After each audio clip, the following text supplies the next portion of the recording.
અનુભૂતિ જેમ જેમ થતી જાય છે એ આગળ વધતા જઈએ છીએ. આજે અત્યારે 22મો શ્લોક છે. 22મા શ્લોકમાં પણ એમની શું અનુભૂતિ થાય છે એ આપણે જોઈએ. 22મા શ્લોકમાં એમ કહે છે, હું દેહ નથી, દેહ મારો પણ નથી, હું જીવ નથી, ખરેખર હું તો ચૈતન્ય સ્વરૂપ છું. જીવવાની જે ઈચ્છા, કામના, વાસના, આ તે જ વાસ્તવમાં મારા માટે બંધન હતું. કેવું સરસ એને અનુભૂતિ થઈ છે. પોતે વ્યાપ્ત થઈ ગયા છે. આખું વિશ્વ મારામાં છે એમ કહે છે. મારા શરીર સહિત બધા શરીરો મારામાં છે. શરીરનું હવે છેલ્લી જે આસક્તિ જે છે શરીરની પણ હવે છૂટી જાય છે ને છૂટી ગયેલી જ છે. પરંતુ એ હવે આપણને સમજાવવા માટે એમ કહે છે કે દેહ હું નથી. જ્યાં સુધી આપણને શરીરનું જ્ઞાન હોય, હું શરીર છું, હું શરીર છું,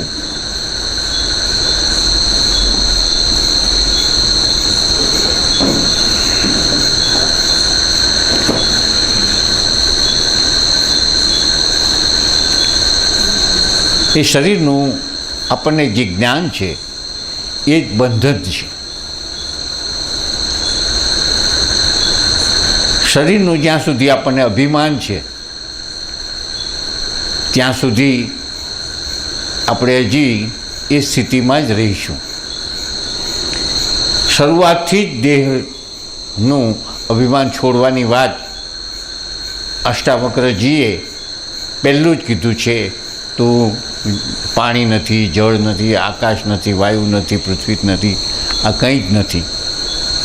પહેલો જ શ્લોક એમણે, જો તું મુક્તિ ચાહતો હો તો આમ છે. તો હવે અહીં હું દેહ નથી, દેહ મારો નથી, હું જીવ નથી, ખરેખર હું તો ચૈતન્ય સ્વરૂપ છું. દેહ મારો નથી, દેહમાં હું નથી, દેહ મારો નથી, દેહમાં હું છું છતાં હું નથી. બધા દેહોમાં હું છું છતાં દેહોમાં હું નથી. બધા દેહોમાં હું છું છતાં દેહમાં હું નથી. એટલે આપણે બધા જે ચૈતન્ય છીએ, મન, બુદ્ધિ, ચિત્ત અને અહંકાર અને આ સ્થૂળ શરીર, આ બધું જડ જ છે. પૃથ્વી તત્વ, વાયુ તત્વ, અગ્નિ તત્વ, જે પ્રકૃતિ તત્વ જે છે પાંચ ભૂતોનું, એ પાંચ ભૂતોના તત્વનું મિશ્રણથી આપણું આ શરીર બન્યું છે. એ ઘણી વાર વાત થઈ. ત્યાર પછી અંદરનું જે સૂક્ષ્મ શરીર છે એ પણ તદ્દન સૂક્ષ્મતર પ્રકૃતિમાંથી મન, બુદ્ધિ, ચિત્ત બન્યા છે અને અહંકાર બન્યો છે. હવે એ બધું પ્રકાશિત ચેતનના વડે છે, આત્મતત્વના વડે છે. આપણે બધા આત્મતત્વના વડે જ આપણે બધા પ્રકાશિત છીએ.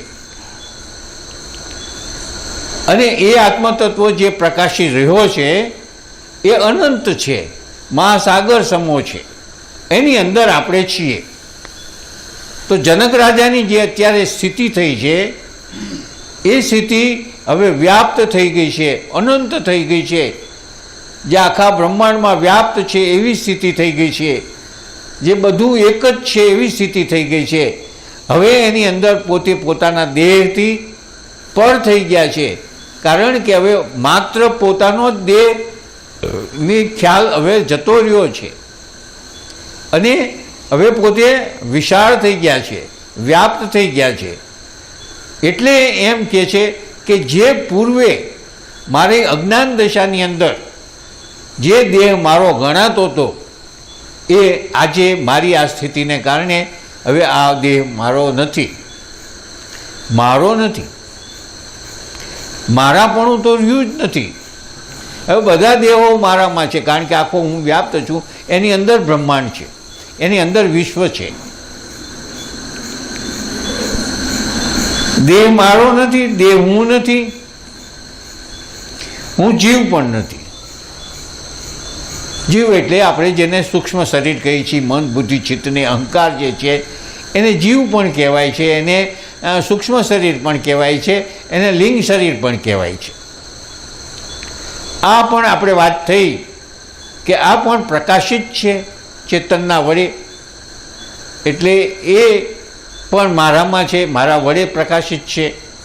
અને એવા બધા જે જીવો જે છે આ વિશ્વમાં, એ બધા જીવો મારા વડે પ્રકાશિત છે. ખરેખર હું ચૈતન્ય સ્વરૂપ છું. હવે હું ચૈતન્ય સ્વરૂપ છું, આખા બ્રહ્માંડમાં વ્યાપ્ત છું, એવો હું છું. જીવવાની ઈચ્છા, કામનાની ઈચ્છા, વાસનાની ઈચ્છા, આ બધું વાસ્તવમાં મારા માટે જ કંઈક બંધન હતું. જ્યારે મારી આ બંધનવાળી મારી જે દશા હતી, પહેલાં અજ્ઞાન દશા હતી, એ અજ્ઞાન દશાની અંદર મને એમ થતું હતું કે હું જીવું, મને એમ થતું કે મારે આવું કરવું જોઈએ, મારે આવી ઈચ્છા હતી, મારે આવું કરવું જોઈએ, મારે આમ કરવું જોઈએ, મારું રાજ્ય આવી રીતે ચલાવવું જોઈએ. આ બધી જે ઈચ્છાઓ, કામનાઓ જે હતી એ બધી આજે એ પોતે આપણને એ ભૂતકાળ યાદ કરી અને કહે છે કે આ બધું વાસ્તવમાં ખરેખર હતું જ નહીં.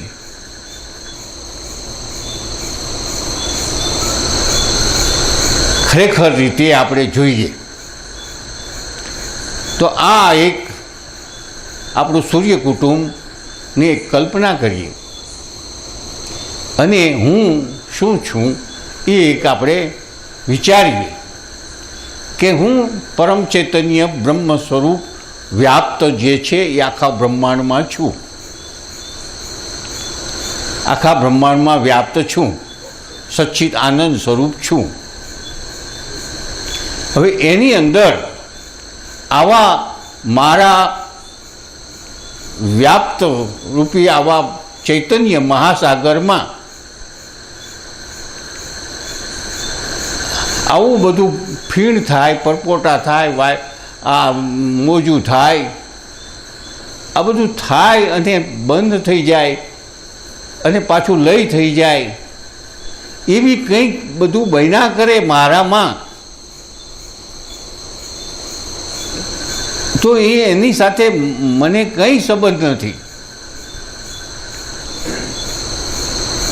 આ આખા બ્રહ્માંડમાં વ્યાપ્ત છું, એની અંદર આવી એક પૃથ્વી છે અને પૃથ્વીના ગોળા ઉપર આવા મનુષ્યો જે કંઈક કરી રહ્યા હોય કે જે કંઈક એવા અહંકારો વડે એના શરીરો બને અને આગળ હાલે ને એની કંઈક કામનાઓ હોય, એની કંઈક ઈચ્છાઓ કરતા હોય અને એ જન્મે ને મરે અને આવું બધું થયા કરતું હોય, એને એ મારી દ્રષ્ટિએ એ શું છે? કંઈ જ નથી, એક સ્વપ્નવત છે.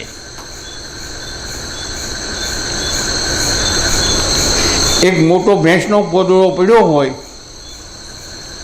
એ પોદળાને થોડોક સમય લાગે, એને અમુક પ્રકારનું વાતાવરણ થાય તો એમાંથી જ જીવાત ઉત્પન્ન થાય, અનેક જીવાતો ઉત્પન્નો થાય અને એ જીવાત પોદળાની અંદર ને અંદર જ ભ્રખડે, આમથી આમ જાય ને આમથી આમ જાય ને આમથી આમ જાય ને એ એકબીજાની ઉપર થઈને જાય ને એકબીજાની નીચે થઈને જાય ને એ પોદળાની મર્યાદાની અંદર જ આ બધા જીવાતો બધી એમને અંદર ને અંદર પોદળામાંથી જ ઉત્પન્ન થયેલી જીવાતો પોદળામાં રખડે કરે, ખાય પીવે ને મજા કરે ને વળી પાછો તડકો પડે અને પાછું સુકાઈ જાય ને પાછું એ છાણું થઈ જાય અને એ બધી જીવાત પણ છાણામાં ગણાઈ જાય, છાણમાં. આપણી દૃષ્ટિએ જે પોદળાની જે સ્થિતિ થઈ એવી રીતે મહાચૈતન્ય મહાસાગરની અંદર આ એક પૃથ્વી અને પૃથ્વીની ઉપર જે આ બધા આપણે જે છીએ અને જે કંઈ જન્મીએ છીએ ને મરીએ છીએ ને આ બધું થાય છે એ એની નજર સામે આ એક ભેંસના જે કોઈ પણ જનાવરના પોદરાની જે સ્થિતિ છે એ સ્થિતિને આ સ્થિતિમાં કંઈ ફેર નથી. એવા જ આપણે જીવાતો છીએ. એવી જ રીતે આપણે એક ઊભા થાય છીએ, એમાંથી ને એમાંથી એ જ મટીરિયલમાંથી ઊભા થાય છે અને એ જ મટીરિયલમાં આપણું બધું સમાવેશ થઈ જાય છે. આ જ 5 તત્વોમાંથી આખી પૃથ્વી ઊભી થઈ અને એ જ 5 તત્વોમાંથી આ બધી જીવાતો ઊભી થઈ, વનસ્પતિ ઊભી થઈ, આ બધું થયું. આપણે પણ એ જ 5 તત્વોમાંથી ઊભા થયા અને એ જ 5 તત્વોની અંદર કેટલાય આવા ગયા અને કેટલાય મર્યા અને કેટલું થયું અને પાછું હુકાઈ જશે કાળે કરીને જે પૃથ્વીનો લય થઈ છે. ભોદરામાં ને આપણામાં કાંઈ ફેર નથી થયો.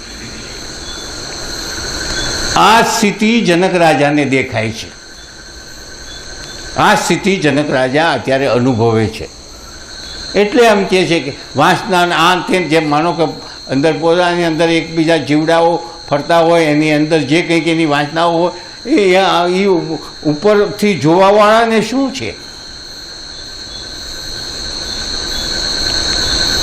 એટલે એમ કહે છે કે જીવવાની જે ઈચ્છા, કામના, વાંસના આ બધું જે વાસ્તવમાં ખરેખર કંઈ છે જ નહીં. અને હકીકતે શું છે? આપણે બધા કંઈક કરીએ છીએ, કંઈક પ્રવૃત્તિઓ કરી રહ્યા છીએ. આવી પ્રવૃત્તિઓ કંઈ આજકાલની છે? આજે જ આપણે કરી રહ્યા છીએ? અગાઉ 100 વર્ષ પહેલાં બીજા કોઈક અવાજ આવી જ બધી હતી અને આવી જ પ્રવૃત્તિઓ કરી હતી. એના પહેલાંના 100 વર્ષ પહેલાં આ યુગ, આખો કળયુગની અંદર 5000 વર્ષથી આપણે આ બધી પ્રવૃત્તિઓ કરતા આવ્યા છીએ. એના કરતાં પહેલાં જે દ્વાપરમાં અને એમાંય સતયુગમાં અને એમાં બધા કેટલાય થઈ ગયા, કેટલાય યુદ્ધો થઈ ગયા, કેટલું થઈ ગયું ને કેટલું બધું થયું ને કેટલા મરતા ગયા. અને એમ કરતાં આ એક અત્યારે વર્તમાનનો યુગની અંદર આ બધો માણો મેરામણ ને આ વનસ્પતિની એ જ પૃથ્વી છે, એ જ બધું છે. અને એની ઉપર એ જ ચેતન છે કે જે સતયુગમાં હતો, જે દ્વાપરમાં હતો, જે કળયુગમાં છે, એ જ પરમ તત્વ જે છે એ પરમ તત્વએ આ બધું જોયું અને પૃથ્વીનો ઉત્પત્તિ એ જોઈ અને આ પૃથ્વીનો પ્રલય થશે એ જોયું. અને એ ચારેય યુગની અંદર કેટલાય જીવો જીવા અને કેટલાય જીવોએ કંઈક યુદ્ધો કર્યા ને કંઈક બધા પછાડા કર્યા ને કંઈ રાજ્યો ભૂજવા ને કંઈક બીજા ત્રીજા કામો કર્યા, કોઈ સારા કર્યા, કોઈ માઠા કર્યા, બધા મર્યા. અને એવી રીતે જ આપણે પણ આપણે જીવી રહ્યા છીએ. અને 50-60 વર્ષે 100 વર્ષે વળી પાછું આખો એક બીજો વર્ગ આવી જશે ને એ વળી પાછું એની પ્રવૃત્તિઓ ચાલુ થશે. તો હવે હું જો ચેતન સ્વરૂપ છું અને હું જે અખંડ છું, અનાદિ છું, તો મેં આવી સ્થિતિઓ તો મેં કેટલી ચારેય યુગની કેટલી જોઈ નાખી. ચારેય યુગની મેં આ સ્થિતિઓ તો આવી સ્થિતિ માનવ મેરામણ આ બધું જે છે એ તો મેં કેટલું જોઈ નાખ્યું. એટલું જ નહીં, મેં આવી પૃથ્વી પણ કેટલી વખત લય થઈ ગયો અને કેટલી વખત પાછી ઉત્પન્ન થઈ અને એની અંદર બધું કેટલું આ બધું થઈ ગયું એ બધું હું જોયા જ કરું છું. કારણ કે હું તો અનાદિ છું. કારણ કે મારી સામે કેટલી પૃથ્વીઓ બની ગઈ અને કેટલી પૃથ્વીઓ લય થઈ ગઈ. તો એની અંદર જે આ વાસનાઓના આ બધું થયું એ તો એક સામાન્ય વાસ્તવમાં હકીકતે કંઈ ન હતું એવું બધું બની ગયું.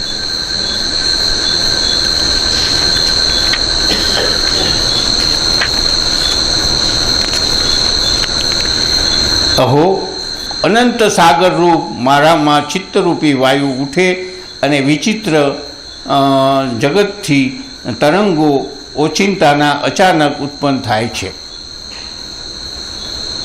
એ આગલા શ્લોકના અનુસંધાને જ પોતાની સ્થિતિ વર્ણવે છે. આગલા શ્લોકના અનુસંધાને જ આ પોતાની સ્થિતિ અહો અનંત સાગર રૂપ મારામાં, હું આવો અનંતરૂપ સાગર ચૈતન્ય આત્મતત્વ જેને બ્રહ્મતત્વ કહીએ છીએ તે તરીકે હું આખા બ્રહ્માંડમાં વ્યાપ્ત છું, એવો જો હું છું. મારામાં ચિત્તરૂપી વાયુ ઉઠે છે. મારામાં ચિત્તરૂપી વાયુ ઉઠે છે. વિચિત્ર જગતના તરંગો ઓચિંતી અચાનક ઉત્પન્ન થાય છે. એક મહાસાગર, મોટો મહાસાગર હોય એ તો શાંત જ છે, પણ જ્યારે વાયુનો સ્પર્શ થાય અને વાયુના સ્પર્શ થવાથી એમની અંદર મોજા ઉત્પન્ન થાય, અને મોજા ઉત્પન્ન થાય પછી એમાંથી ફીણ થાય ને એમાંથી પરપોટા થાય ને વળી પાછા એમાં મોજા સમાઈ જાય. એવા અનેક મોજાઓ થાય અને અનેક ફીણને પરપોટા થાય, અને આવું બધું થયા જ કરે મહાસાગરમાં. છતાં મહાસાગર જે છે એ તો છે એવો ને એવો જ છે. એની અંદર જે પાણી છે એ પાણીના ખાલી તરંગો, મોજા ને એ બધું જે થાય છે એ દૃષ્ટિભ્રમ છે. ખરેખર તો એ બધું પાણી જ છે.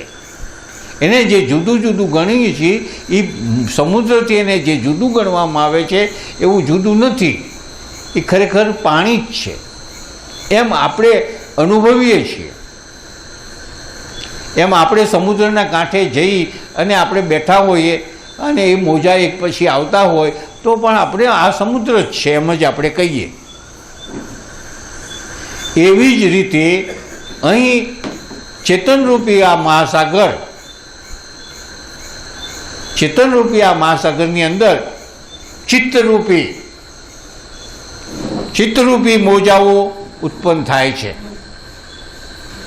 અને એ મોજાઓ, ચિત્તરૂપી મોજાઓથી પાણીને ફીણને પરપોટા જે થાય એવી રીતે આ મારા મહાસાગરમાં આવી પૃથ્વી ઉત્પન્ન થાય છે, આવા સૂર્યો ઉત્પન્ન થાય છે, આવા ગ્રહો ઉત્પન્ન થાય છે, અને એ પાછા